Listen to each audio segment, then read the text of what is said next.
नमस्कार नमस्ते भलर थे समस्ते। जय जगन्नाथ। आज आ गोटे छोट कहानी आपण मन को शेयर करने चाहूँ। सत्यजुग भी चली त्रेतयार भी चली एवं कली भी चली आग भी चलो कहीं आम जेपर्यंत सत्य न कहते ना से पर्यंत लड़ाई झगड़ा हिंसावाद चली। छोटिया शब्दटी मिथ्या जोटे मिछ अच्छी ना आपण मान जीवन में जेकोसी कार्यालय हो बा निज परिवार हो बा गाँव में हो सांगसाथी हो जेकोसी जगार आप देखु भल भाव में चिंता करूँ। जोटी मिछ थाए ना से राग सृष्टि होता है, हिंसा सृष्टि होता है, वाद विवाद झगड़ा लड़ाई केस बास सबू ही से होता है। आउ कौन सी जिनस नहीं नथिंग एल्स कौन सी कथा नहीं।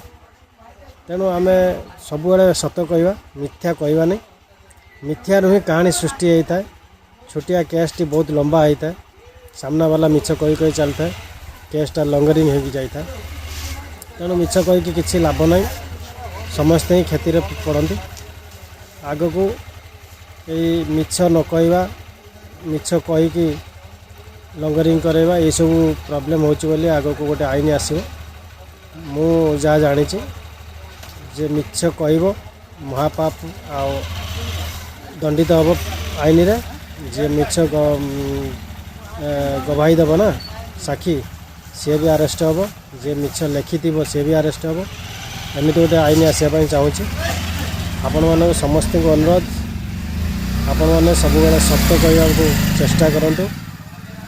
शांति रे रहतु। जोटी सत्य अच्छी से शांति अच्छी।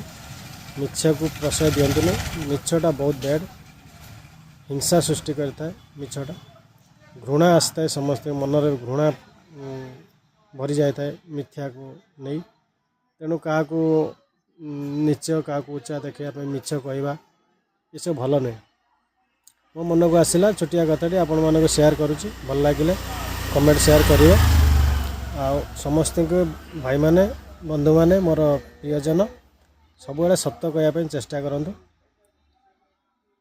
Truth is always respect but lies are not.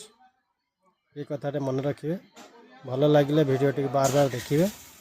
छोट कथा हो पारे मिछ गोटे शब्द किंतु तार कहानी बहुत अलग बहुत अर्थ अच्छे ये आप बुझे चेष्टा करेंगे।